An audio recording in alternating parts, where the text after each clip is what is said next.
Thank you, Bharat. One is I don't think you should believe anything Bharat says. He's a little bit crazy, and I think that's how we met.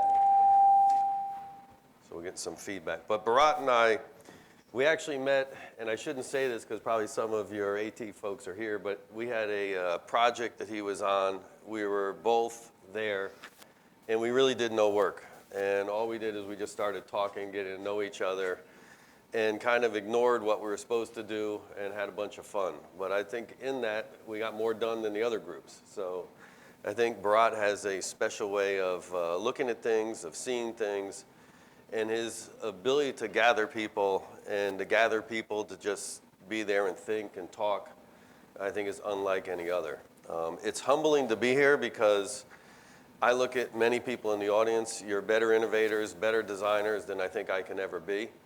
And when Bharat said, please share your innovation journey, I'm like, oh boy, this could be interesting, and I hope it's okay. I'm going to try to keep on time because you don't want to hear too much from me.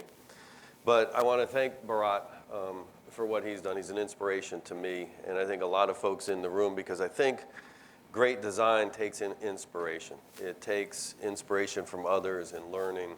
And I think that's a lot of the journey that I'm going to talk. Bharat, the other thing that he's not good at is telling people what you should do. So he gives a very open canvas of, Kevin, just get up there and talk about something interesting.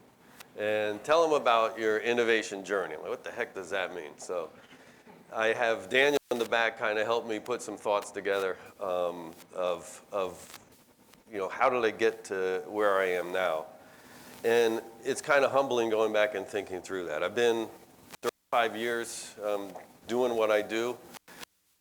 Engineer by trade. I'm a CEO now. I don't like being a CEO. I like being an engineer. So if you see what I do every day, it's probably not what I'm supposed to do, a little like Bharat and I.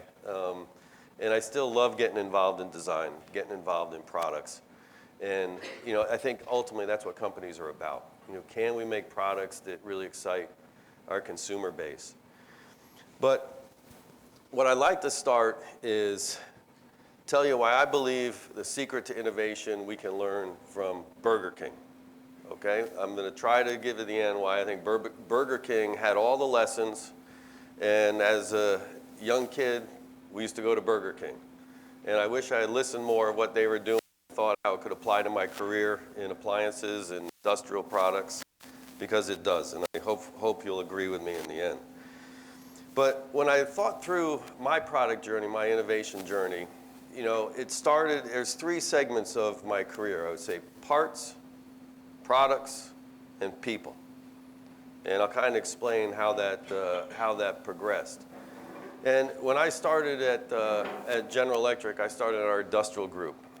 I wanted some cool jobs like aircraft engines and submarines and things that move fast, but it was a crappy economy, and I ended up working for the circuit breaker division. And as the last thing in the world, it was the last place I wanted to go, because who gets excited about circuit breakers in here? But I'll tell you, they're very important, and we need them, and I learned to love them. And I think that's part of it, because to this day, I still annoy people, because whenever there's a circuit breaker panel, I love looking at products. But when I was there, what I was really doing, the assignments I got was, how do I improve a part? So we would get in there, and how do you improve parts? Parts have functionality and they have cost. There's really two dimensions to a part. And circuit breakers are safety devices, so it's a lot of constraints on any kind of improvement. So it's more challenging than you would think to take something that's been done since Thomas Edison's time and make it better, right? Because there's a generation and generations of engineers that have worked on these things. And to look at like the first patent, I was so proud, and I'm probably still more proud of this patent than any other I've done, was a circuit breaker over center assist device. Sounds pretty cool, right? Now, did a consumer ever know about it? No. Did a consumer ever see it? No. But it did make that product work a hell of a lot better. Because circuit breakers, when they get dirty, they don't want to be able to turn on. This thing could turn on through the worst abusive conditions. And it was a better breaker than had been made before because of that small little change. But that's the way I thought about things. I thought, if you give me a role, give me a job, I can sit down and find a better way. And that's what it was all about. Is there a better way to do what's done before? And it's a fun challenge. And I think it's a humbling challenge because there's a lot of smart people that have been before you. And I always say to engineers, best thing to do is start out with cost out. Start trying to drive cost out of a product. It's extremely challenging because how do you drive cost out and make it better?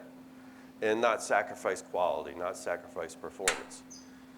But then as a career moves, you move and your career changes. And I ended up moving from Connecticut down to North Carolina, and we were building motor control centers. How many people know what motor control centers are? Some Ford folks in factories, you buy a lot of motor control centers. So these are things, if you've got any kind of automation, there's a box there that powers that automation and can control that automation. And it's really kind of boring product, right? It just turns things on and off, runs conveyor belts, but it runs pipelines, extremely important stuff, but not very interesting. But I fell in love with motor control centers. But when I was there, what did I do? I was no longer doing parts. Now we were trying to do product. And we had a generation of motor control centers that had been there since probably, 1960 it was designed.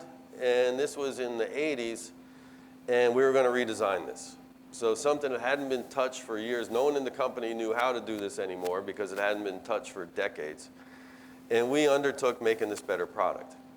And we didn't have to talk to a consumer. We didn't have to talk to anyone out there. And we talked to some installers. We understood, because all you have to do is you hook the wires up, and then you never want to touch the stupid thing again.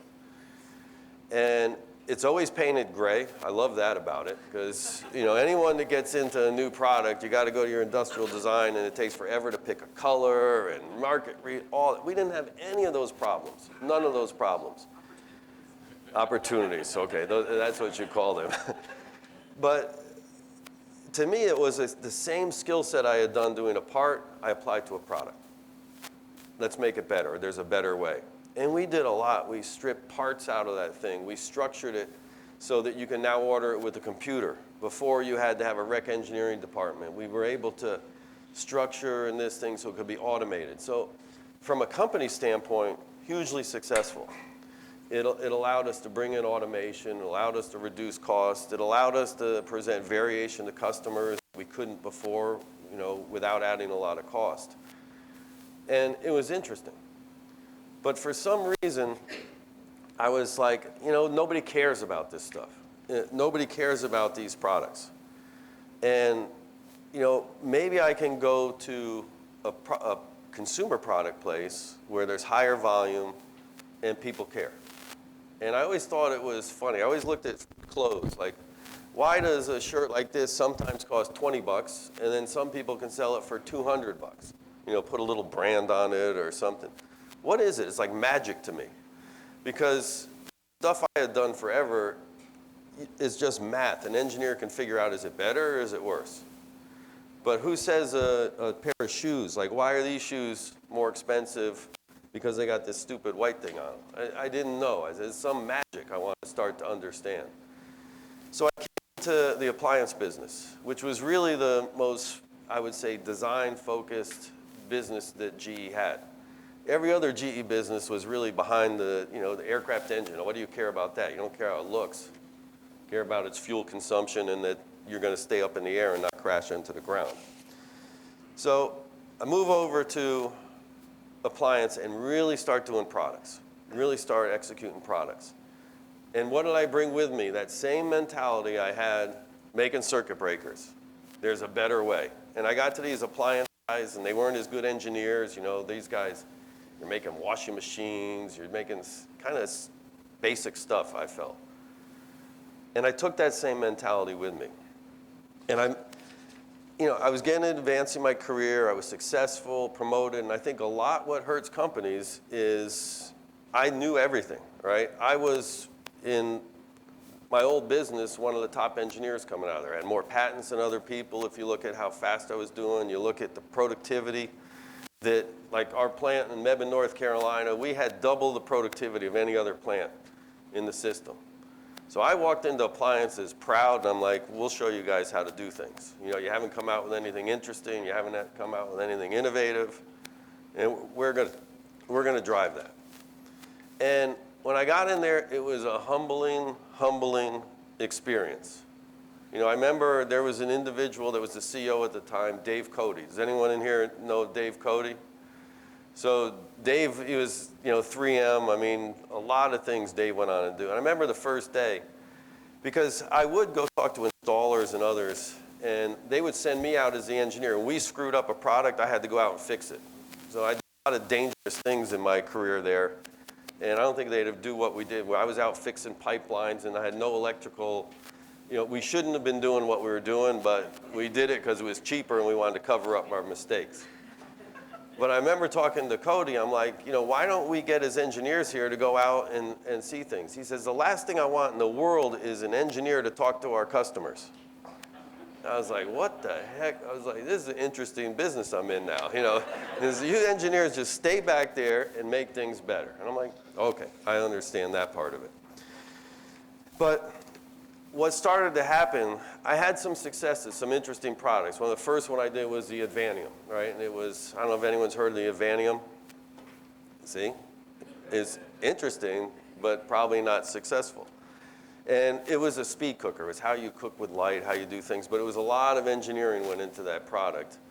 And it's still sold today, and people that have it love it, but it doesn't look that different. It didn't really inspire that spark.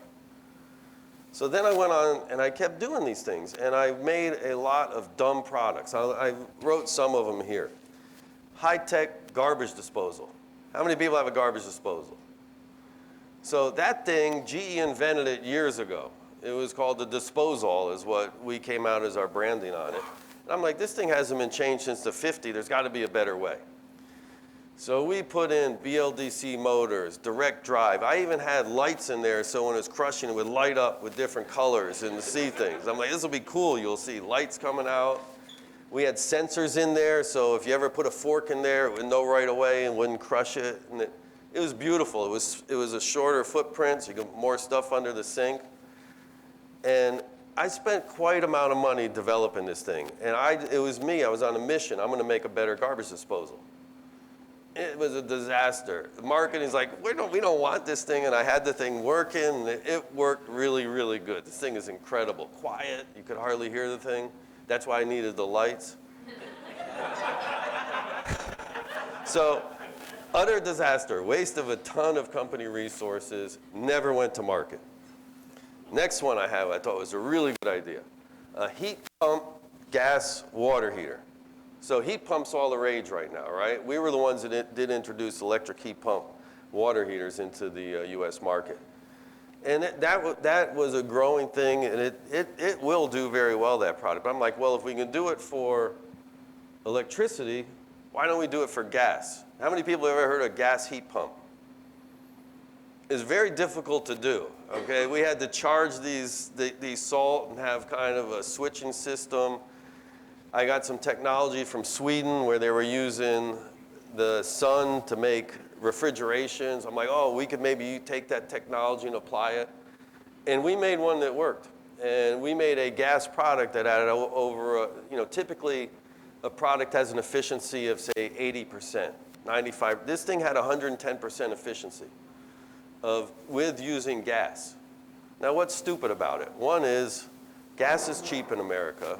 Two, people want to eliminate gas water heaters. And three, the cost into the product, it would be probably a 50-year payback for that, 12, 15% incremental improvement that we made. But engineering-wise, it was a work of art. I mean, this thing was, and I spent a lot of money developing this thing. Complete failure. Never went to market, never saw the light of day. Another good one I'll give you. Okay, this one I was really proud of. A dry cleaner that's built for your home. How many people do dry cleaning? Almost everybody. So what do you have to do? You have to bring it somewhere. So we're like, what if we could put that machine in your home? And we made a machine that dry cleaned. It worked really well. And we can sell the chemicals, and they were more environmentally friendly chemicals than the dry cleaner would use.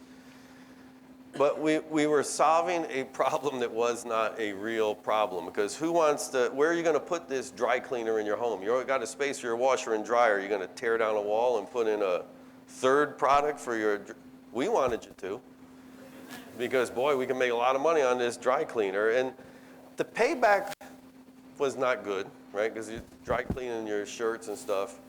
The other is, I think, if you look back 20 years ago, did you dry clean more or less? More, right? It started to come out. So really stupid product. And that one, I spent more money than probably the other two combined trying to develop. So millions and millions of dollars just like throwing these things out. And the common theme as I've gone through, and this was thanks, Bharat, I had to do a lot of thinking of failures as I put this speech together. But the common thing was, I thought you needed them. I thought these would be better. I thought they were going to be things that would help consumers. And then there was a time, and it was actually at the time when I met Bharat. And a little earlier, as GE decided they were going to sell us off. We were irrelevant, right? The company's like, appliances is a crap business. We don't want you guys. That causes you to do some soul searching. And it's humiliating. And it's one that I realized, why are they selling us? And I thought, maybe it's because we're not innovating well enough. You know, we're not bringing enough good value to consumers, and we can't drive our profit margins to where the company wants to be. And I said, what I'm doing is bad. And what was really bad about it is I was the one in the company, I was one of the few officers in engineering. And people looked at us, because our cycle time was quick, to support our practices, our processes to other GE businesses. So I was teaching a lot of GE businesses how to run this innovation funnel. And if you talked around, who's good at innovation? I'll go to Kevin. He has an innovation process, and he has all this. And then I'm thinking to myself, oh, Christ, what have I taught people? This thing doesn't work, and we're sitting there spreading this disease to many, many different places around the company. Now, I don't think I caused the breakup and failure of GE, so don't blame me for that. I didn't have anything to do with it. But I finally admitted to myself that this system was broken, and it was useless. It doesn't work. And then I started thinking, maybe this is where I really have to apply. There's got to be a better way. There's got to be something better that I can do. And there's an individual that I've got to know now, and I wish I knew then, Kurt Carlson. Anyone heard of Kurt Carlson? So he's a little bit crazy, and Kurt is probably one of the best inventors that there's been. He invented Siri, he invented digital TV, high-def TV. He has $4 billion startups he created true consumer value. And he worked with GE. He worked with GE Research and was very tied into the GE system. I didn't know him. He was working in different areas. But he has a quote about innovation that I think you'll see is the theme of where things went, that I didn't know and I wish I did. He said, top-down innovation is orderly but dumb. Bottom-up innovation is chaotic but smart. And there is so much wisdom, and they call that Carlson's Law now. There's so much wisdom in that little short saying, but nobody can learn it for many different reasons, I think.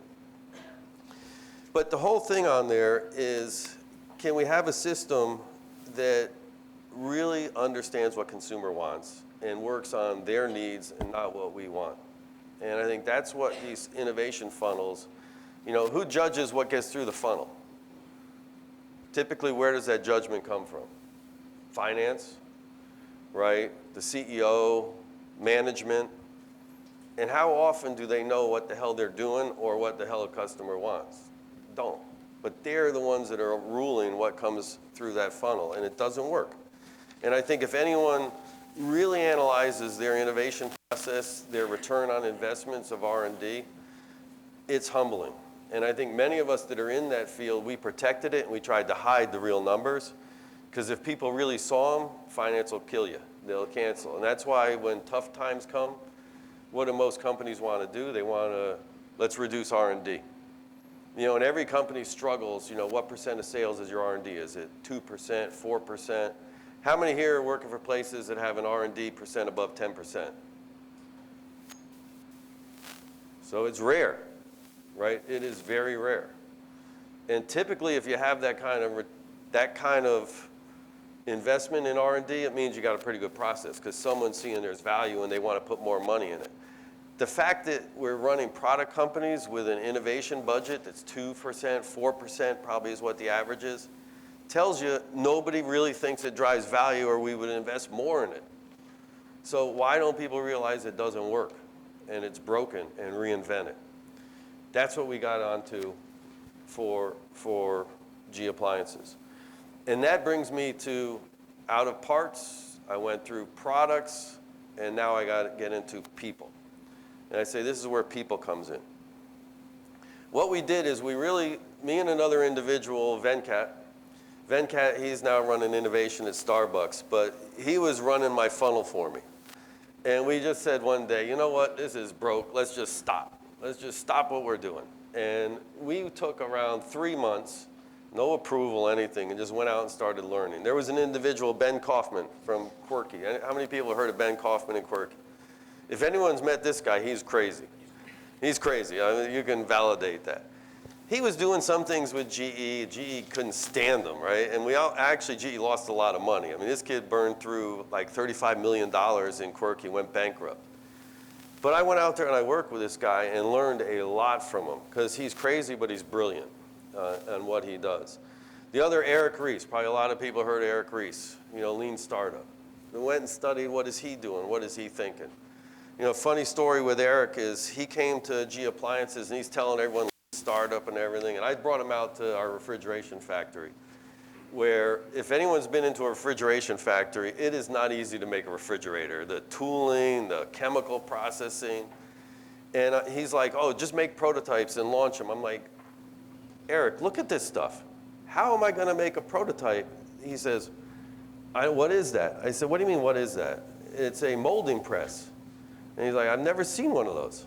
I'm like, Jesus, you're here telling everyone to do lean startup when you don't even know how products are made. And so I'm like, I discounted him. But then I did learn. Jim Rogers, Local Motors. How many people heard of Rogers? So this is a kind of crazy guy too. He had the idea of microfactories built everywhere, and it was a lot into sustainability. And cars that were designed by the crowd and not by the company. So designed for what they want. And he made a Baja racer, and he did it in record time. I think he brought a car from conception to market in like 18 months, built it in a microfactory. We really studied that. And then there's a new person that we're getting involved in, and I know you know Eric von Hippel, and this whole thing of co-creation. So there's a bunch more on here, but I think a lot of it was get outside, learn from others of what they're doing, and learn from innovators that are on the edge of innovation is what we tried to do. People that were doing things that were definitely outside of the norm. And what that taught us was this is where the Burger King comes back in.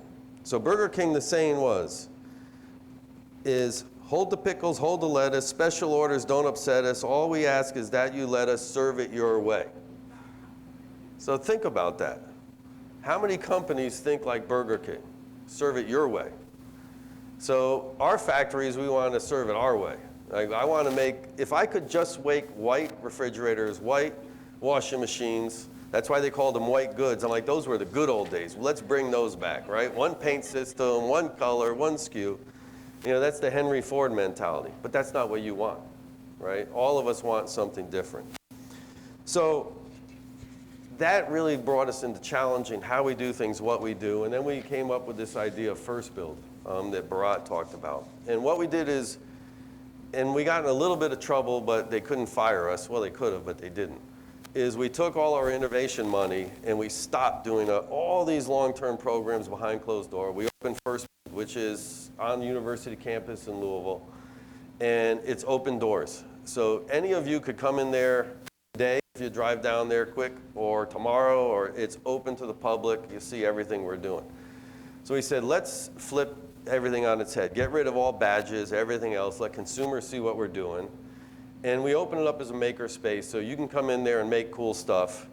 But what we did that for is, if you see we're working on it, maybe you'll say, what are you guys doing? And then, is it interesting?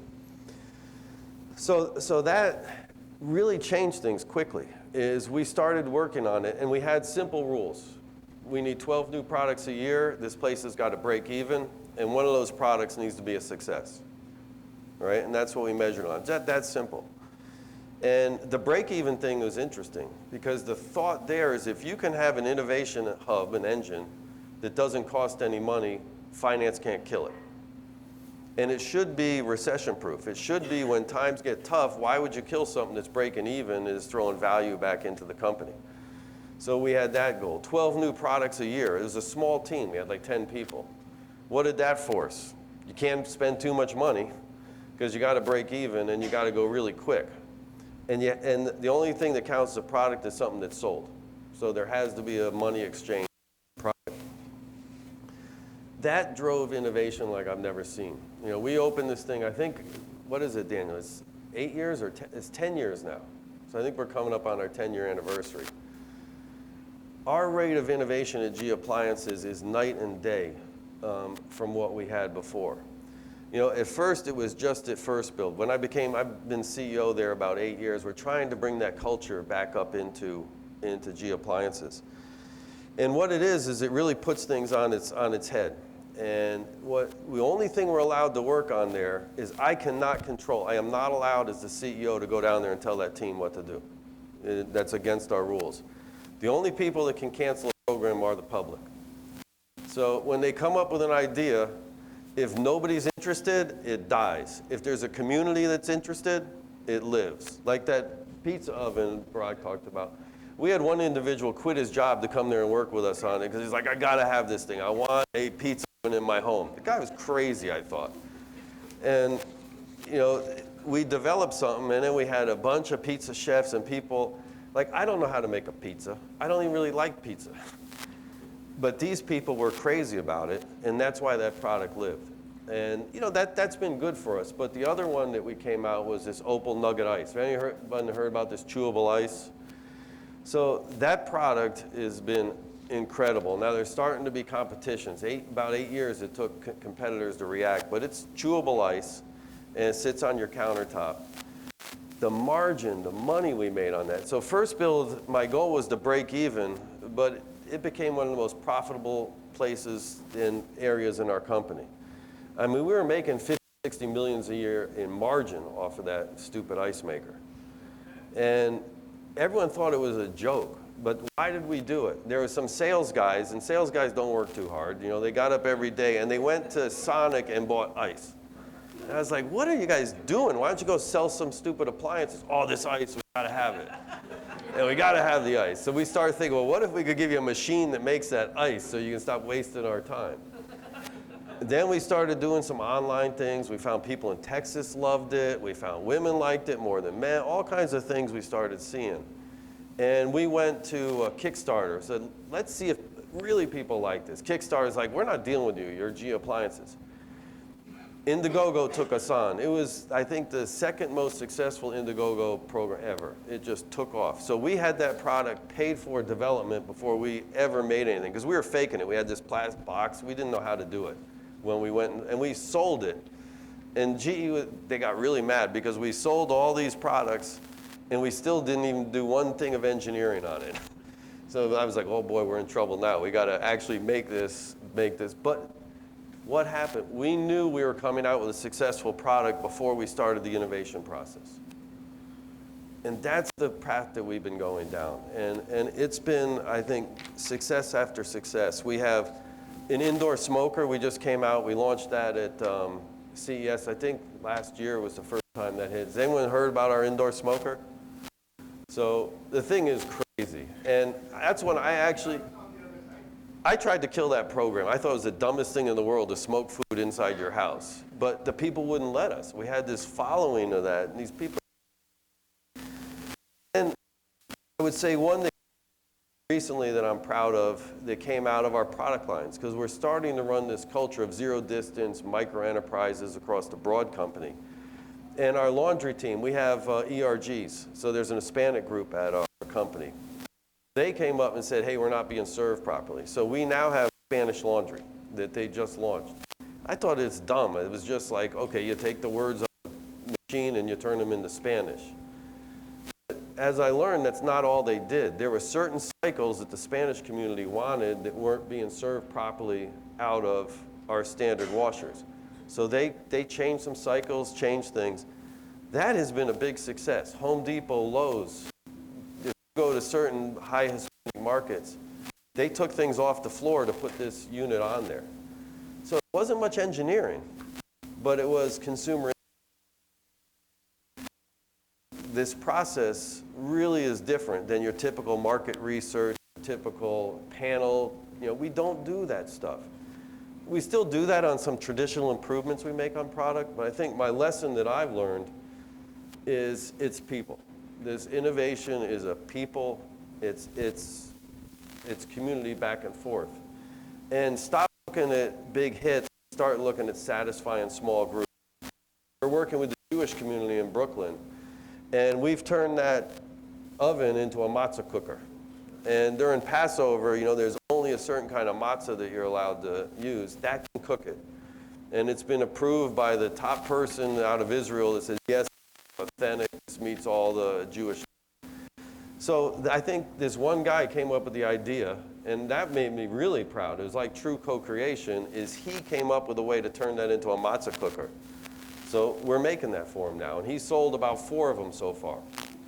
But the beauty is the development was 0. You know, the manufacturing complexity is 0. But we've got a community now that we've got loyalty like you've never seen, where they know we care. And we care about them, we care about meeting their needs. And I would say that is the end of what I like to say is that's fundamentally what I think this is all about, is you caring, being humble, and really understanding what do people want. And do we have a system that can serve them? Like Burger King says, can we serve you your way? And if we can all do that, I think we'll get better products, more successful companies, and have a lot more fun. So, Bharat.